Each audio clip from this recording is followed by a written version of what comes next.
warahmatullahi wabarakatuh. Waalaikumsalam warahmatullahi wabarakatuh. Gimana anak-anak kabarnya hari ini? Sehat semuanya? Alhamdulillah. Ya, alhamdulillah ya kita masih diberi kesehatan untuk melakukan pembelajaran ini. Sebelum mulai, Bapak ingin absen dulu. Munaji ada hadir? Ada Pak, siap. Ya. Castro ada? Hadir Pak. Ya. Pak Wahyudin ada? Hadir. Saipudin? Hadir Pak. Ya. Sri Maheni? Hadir Pak. Nanang Kosim? Hadir Pak. Dina Surahman? Hadir Pak. Jadi Swadi? Hadir Pak. Alhamdulillah semuanya sudah hadir ya. Mulai pelajaran. Terima kasih. Kita baca basmalah bersama-sama. Bismillahirrahmanirrahim. Bismillahirrahmanirrahim. Nah, Bapak akan share screen.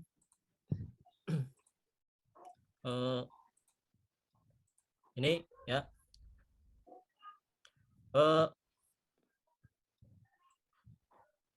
Persiapan sebelum belajar ya. Bapak kan sudah kasih bahan ajar ya di Classroom, Google Classroom kalian, LKPD, ada buku paket, kemudian alat tulisnya sudah disiapkan semuanya. Bahan ajar sudah disiapkan semuanya. Sudah, Pak. LKPD sudah. Sudah. Buku paketnya sudah. Sudah. Sudah semuanya. Nah, anak-anak coba lihat, perhatikan di layar ya. Di situ ada gambar apa kira-kira di situ, anak-anak? Coba perhatikan. Semut, Pak, semut. Semut, Semut Pak. lagi bawa apa itu? Daun, Pak. Daun ya. Sedang Ya. apakah mereka sedang bawa daun ya? Apa sih? Kira-kira apa menurut Bawa daun. kalian? Untuk apa itu daun itu? Untuk dimakan, Pak. Oh, ternyata untuk membuat rumah atau sarang Oh, salah. sarang semut. Ya. Ternyata dalam membuat sarang semut itu semut saling bekerja sama, ya, saling membantu, saling tolong-menolong. Nah, kira-kira apa yang manusia peroleh jika selalu bersatu dan saling membantu seperti semut itu?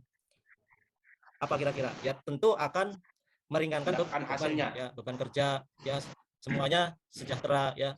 Nah, begitu juga Semuanya terwujud.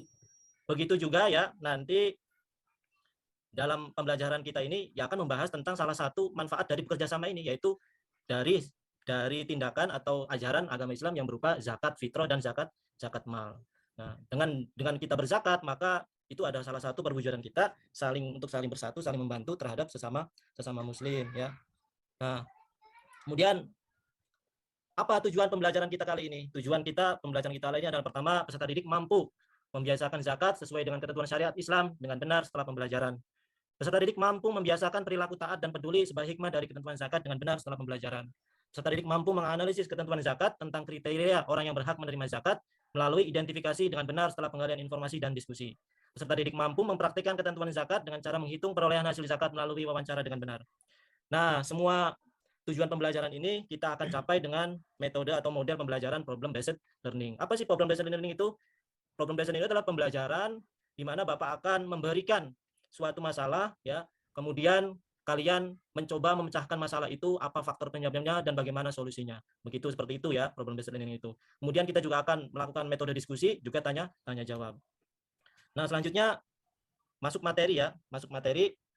Di sini ada seperti di dalam pembahasan yang lalu, pertemuan yang lalu kita sudah membahas tentang macam-macam zakat ya. Ada zakat fitrah, ada zakat mal, dan zakat mal itu dibagi-bagi lagi, ada zakat emas, ada zakat perak, ada zakat perdagangan dan lain sebagainya. Nah, sekarang siapa sih yang berhak menerima zakat itu ya? Ternyata ada 8 kelompok orang yang berhak menerima zakat atau disebut juga dengan mustahik. Yang pertama adalah fakir ya, orang fakir. Siapa orang fakir itu? Orang yang memiliki harta sangat sedikit, tidak mempunyai pekerjaan atau punya, tapi dia tidak dapat memenuhi kebutuhan sehari-hari. Itu namanya fakir. Kemudian yang kedua, miskin ya. Miskin adalah keadaan orang yang mempunyai sedikit harta dan penghasilan serta tidak dapat memenuhi kebutuhan sehari-hari. Kemudian ada amil, ialah orang yang mempunyai tugas untuk mengurus zakat mulai dari pengumpulan sampai kepada pembagiannya. Mu'alaf ada lagi, ialah orang yang hatinya masih lemah seperti baru saja masuk Islam. Zakat mu'alaf ini untuk memantapkan hatinya. Terus ada lagi rikob. Rikob itu pada zaman awal perkembangan Islam masih ada yang namanya para budak ya.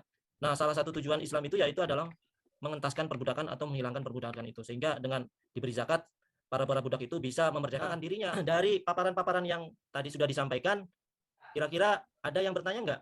Ada tentang materi yang kalian kira-kira belum paham? Silakan kalau ada yang bertanya sebelum nanti kita melanjutkan diskusi tentang materi kita. Silakan. Pak Nanang Kosim mungkin mau bertanya. Iya, silakan. Pak. Tadi saya udah Eh, dari tadi nih Pak, padahal sih pengen bertanya Pak. Oh iya, silakan.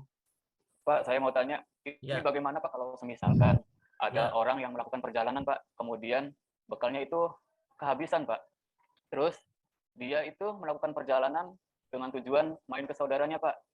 Tapi Ya. di situ ada tujuan lain Pak, ingin ketemu temennya, ya biasa nongkrong di jondol Pak, nongkrong di jondol, kemudian judi Pak dengan temennya. Nah, apakah orang tersebut masih berhak untuk menerima zakat Pak? Itu Pak, terima kasih Pak. Oh ya, terima kasih Nanang. Pertanyaannya yang bagus ya. Nanang Kosim ini bertanya tentang sabilillah ya, tentang sabilillah. Ada orang yang melakukan perjalanan, tapi dalam perjalanan itu dia mempunyai tujuan. Ada tujuan yang taat, ada yang tujuan yang baik. Ada tujuan yang taat, ada yang tujuan maksiat. Nah, bagaimana itu? Apakah dalam perjalanan ketika dia melakukan dalam perjalanan kemudian dia kehabisan bekal, apakah dia berhak menerima zakat? Jika kondisinya seperti itu, maka dia tidak berhak menerima zakat. Kenapa? Karena tujuan perjalanannya tidak murni dari hal-hal yang dilarang oleh agama. Bagus ya pertanyaannya. Kemudian silakan ada lagi yang mau bertanya. Pak Wahyudin mungkin mau bertanya? Iya Pak. Ya. Iya Pak. Dari tadi saya menunggu ini teman dulu. Nah sekarang saya mau tanya nih Pak. Bagaimana dengan orang yang kebutuhan pokok sebenarnya adalah 2 juta rupiah per bulannya tuh Pak. Ya. Nah terus namun yang dia miliki dari hasil pekerjaannya hanya sebesar 1 juta rupiah per bulan. Ya. Apakah dia termasuk orang yang berhak menerima zakat dan masuk dalam kategori mustahik apa itu Pak? Oh ya, bagus sekali pertanyaannya ya.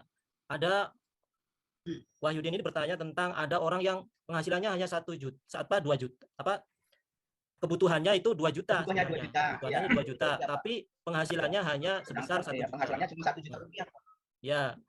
Kemudian yang ditanyakan apakah dia berhak menerima zakat? Ya, tentu berhak menerima zakat ya. Terus dalam masuk kategori apa? Apakah fakir, apakah miskin ya, apakah mu'alaf? Masuk dalam kategori miskin ya. Karena miskin ini dia punya penghasilan tapi penghasilannya ya hanya setengah dari kebutuhan pokoknya ya gitu. Nah, ada lagi yang lain? Kalau tidak ada nanti kita lanjutkan, ada Bapak akan memberikan sebuah masalah wacana kemudian nanti kalian diskusikan bareng-bareng ya. Nah, di sini ada masalah, ada salah satu berita artikel ya yang mana di sana menyebutkan Islam dan masalah kemiskinan di dunia muslim ya. Kenapa sih di dunia muslim itu identik dengan kemiskinan ya, kemiskinan. Ya, bahkan menurut data Bank Dunia menunjukkan sekitar 28 juta penduduk itu masih berada dalam kategori miskin.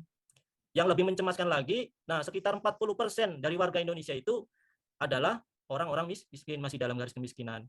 Padahal mayoritas muslim di mana dalam umat Islam itu kan ada kewajiban untuk zakat ya. Tapi kenapa ada zakat, ada sedekah, ada infak, tapi kenapa kok masih banyak terjadi kemiskinan? Nah, itu mungkin saja banyak faktor ya yang mempengaruhi kemiskinan. Ada faktor bencana ya, ada faktor-faktor yang lain. Tapi salah satu faktor yang bisa menjadi penyebab adanya kemiskinan adalah salah dalam pengelolaan zakat, salah dalam pengelolaan zakat. Ya, maksudnya bagaimana? Ya karena mungkin salah dalam mengidentifikasi orang yang berhak menerima zakat, yang seharusnya diberi zakat tapi kok tidak diberi zakat. Nah, berkaitan dengan materi kita yaitu mengidentifikasi orang-orang yang berhak menerima zakat. Ya. Nah, sekarang diskusi kalian adalah masalah seperti ini. Silakan diskusikan dan pecahkan ya bagaimana cara mengidentifikasi orang-orang yang ada di sekitar kalian ke dalam kategori mustahik apa dan kemudian apa alasannya ya. Nah, Bapak sudah memberikan format LKPD ya. Nah, ini LKPD-nya kalian sudah cari. Nah, sekarang waktunya untuk diskusi ya. Coba nanti Bapak akan membuat 2 kelompok, nanti kalian diskusikan bareng-bareng. Tolong mari waktunya untuk mendiskusikan masalah yang Bapak ajukan. Silakan pecahkan ya, diskusikan berdasarkan kelompok yang sudah Bapak buat. Nanti kalian masuk ke dalam breakout room ya, kemudian klik join ya, klik join. Nanti otomatis akan berkumpul dengan kelompoknya masing-masing. Ada kelompok 1 dan kelompok 2. Ya Pak. Ya, apa mungkin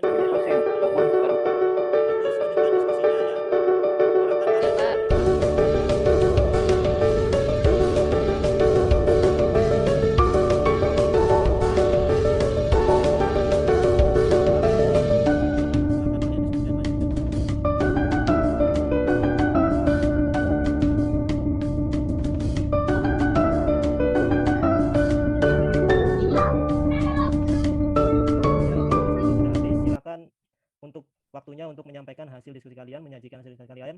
Yang pertama adalah kelompok 1, untuk ketuanya silakan menyampaikan hasil diskusinya. Kemudian kelompok yang lain mendengarkan dan menyimak hasil diskusi lain untuk kalian kritisi atau kalian tanyakan hasil diskusinya. Silakan kelompok pertama menyampaikan hasilnya. Ya, Pak. Siapa ini kelompok 1, Pak? Ya. Kelompok 1 siap mau menyampaikan hasil diskusi kami, Pak, yang berempat. Ya. Kelompok 1 beranggotakan saya sendiri, Pak. Nanang Kosim, Sri Maini, dan teman saya Castro, Pak. Ya. Dari hasil musyawarah, seseorang yang mencari pertama adalah saudara, Pak, kategorinya dalam miskin. Nah, tersebut miskin ada alasannya karena penghasilan yang dia peroleh tidak mencukupi kebutuhan pokoknya. Kemudian teman, Pak. Teman kategori amil. Ya, dari hasil pengembangan amil, alasannya karena dia termasuk salah satu panitia yang diberi tugas oleh desa untuk mengumpulkan zakat. Ya. Yang ketiga adalah tetangga, Pak, kelompok tetangga. Ini masuk dalam kategori mualaf, Ya. karena dia baru saja memeluk agama Islam seminggu yang lalu, Pak. Ya. Nah, itu hasil dari diskusi kami berempat. Hasilnya seperti itu, Pak. Terima kasih. Ya. Assalamualaikum warahmatullahi wabarakatuh. Waalaikumsalam. Waalaikumsalam.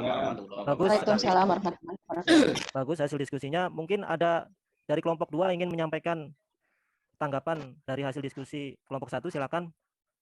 Ada? Dari kelompok 2, Pak. Dari Ya. kelompok 2, Ya, kelompok dua, saya mau silakan. bertanya.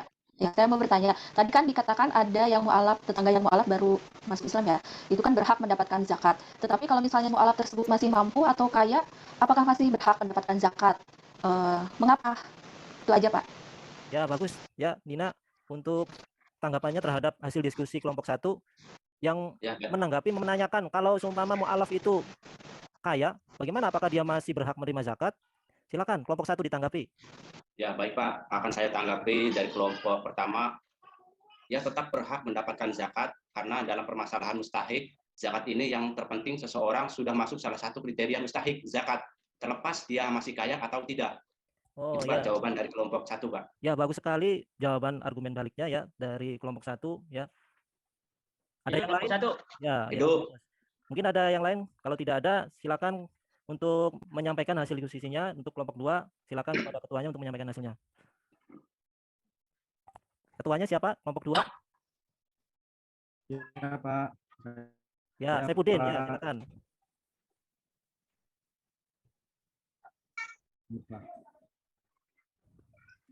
Gua menyampaikan hasil diskusinya.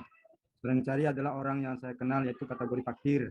Alasannya karena dia termasuk orang yang cacat fisiknya dan tidak mampu bekerja. Juga dia tidak punya rumah karena hidupnya gelandangan di pinggir jalan. Sedangkan kebutuhan pokoknya belum tercukupi sama sekali. 2, teman, yaitu kategorinya sabilillah. Karena dia ikut juga dalam kegiatan pengembangan dakwah Islam, yakni sebagai pengajar baca tulis Al-Quran di salah satu mushola desa. Ketiga, tetangga, kategorinya gharim, karena dia baru saja tertimpa musibah di mana tempat usahanya kebakaran, sementara dia punya banyak utang yang belum dilunasi. Sudah? Ya, Pak. Terima Hidup. kasih. Kelompok 2 hidup. Ya, terima kasih atas hasil diskusinya, Kelompok penyampaiannya. 1 hidup. Mungkin silakan kelompok 1. Kelompok 2 hidup. Ada yang mau menanggapi dari hasil diskusi kelompok 2? Silakan kelompok 1. Iya, Pak. Saya, Pak. Ya, Bu Sri. Ayo, Sri, maju, maju. Sri. Maju, Sri. Kelompok 1. Ya, siap. Ya, dari perwakilan kelompok 1 ini, Pak, mengomentari dari paparan diskusi yang tadi dibagi 2 kelompok, saya akan mengomentari dari kelompok 2. Boleh ya kelompok 1 ya? Boleh, Kelompok 2 boleh. boleh ya? Boleh, boleh. Ya, terima kasih. Kakak, Dari silakan. paparan diskusi kelompok 2 kan ada poin tuh tentang gorim ya. Gorim di sini kan orang yang punya hutang tuh. Nah, di sini poin tentang gorimnya yang tempat usahanya terbakar. Bagaimana jika seandainya orang tersebut juga masih punya penghasilan lain yang seandainya masih mencukupi untuk membayar lunaskan hutangnya. Apakah masih berhak menerima zakat? Kalau masih berhak, mengapa? Itu Pak yang saya tanggapi dari kelompok 2. Ya, Terima kasih. ya, bagus sekali atas tanggapannya untuk kelompok 1. Silakan ada yang menjawab dari kelompok kelompok 2 untuk dari pertanyaan kelompok 1 tadi tentang Horim tadi. Ya, Pak. Ya, Pak. Kelompok 2, perwakilan dari kelompok 2, Pak. Ya, silakan. Ya, perwakilan dari kelompok 2 tadi kami berembuk menjawab dari kelompok 1. Jika kasusnya seperti itu, maka orang tersebut bukan termasuk dalam kategori gorim yang benar-benar bangkrut atau pailit. Kenapa? Nah, karena dia masih mampu untuk melunasi hutangnya yang bersumber dari penghasilan lain yang lebih banyak. Karena dia usahanya memang bermacam-macam sih, Pak. Jadi dia masih bisa menutupi hutangnya dari penghasilan lain. Itu Pak jawaban dari kelompok 2. Ya, terima kasih. Bagus sekali ya dari argumen baliknya, jawabannya. Nah, dari paparan-paparan tadi semuanya sudah bagus ya. Ya, kita patut diapresiasi bahwa dari semua kelompok tadi sudah mampu untuk menyajikan hasilnya, kemudian juga bisa mempertahankan apa yang menjadi hasil diskusinya. Bagus sekali. Nah, Bapak akan men-share screen lagi, bentar.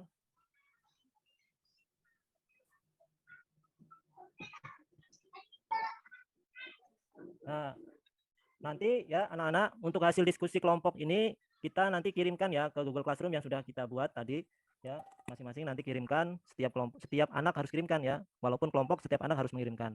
Nah, kemudian apa yang dapat kita simpulkan hari ini anak-anak dari pembelajaran kita hari ini? Yang pertama bahwa dengan kita menunaikan zakat, maka kita telah melakukan kewajiban sebagai seorang muslim yang benar.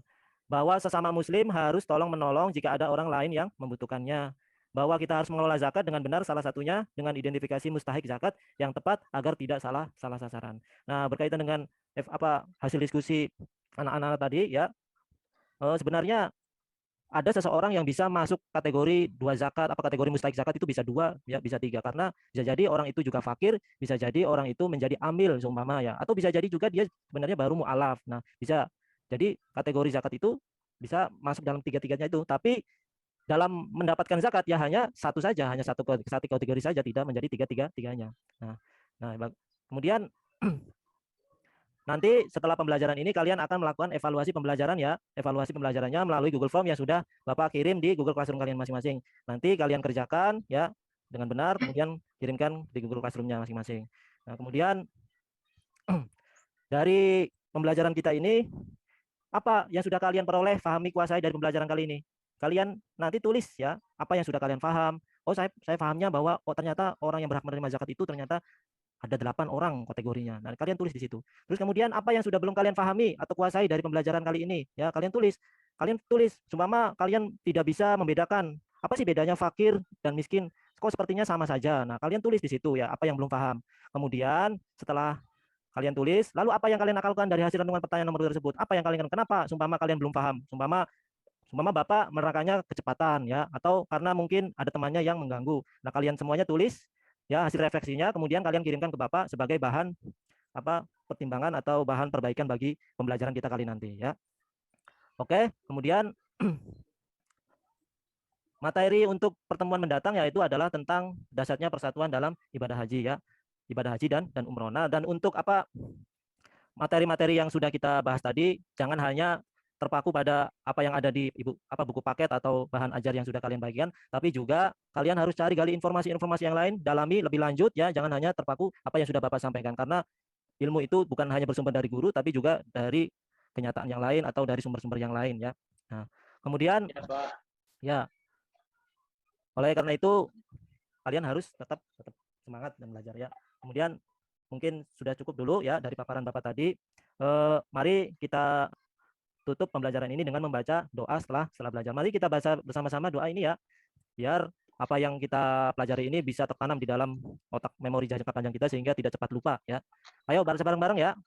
Allahumma rzuqna fahman nabiyyin wa hifdzal mursalin wa ilhamal malaikatil muqarrabin bi rahmatika ya arhamar rahimin. Allahumma aghnini bil ilmi wa zayyinni bil ilmi wa akrimni bit taqwa wa jammilni bil afiyah bi rahmatika ya arhamar rahimin. Ya, amin. Ya, terima kasih. Tetap semangat untuk belajar. Kurang lebihnya mohon maaf apabila Bapak ada kesalahan kata-kata yang menyinggung perasaan kalian.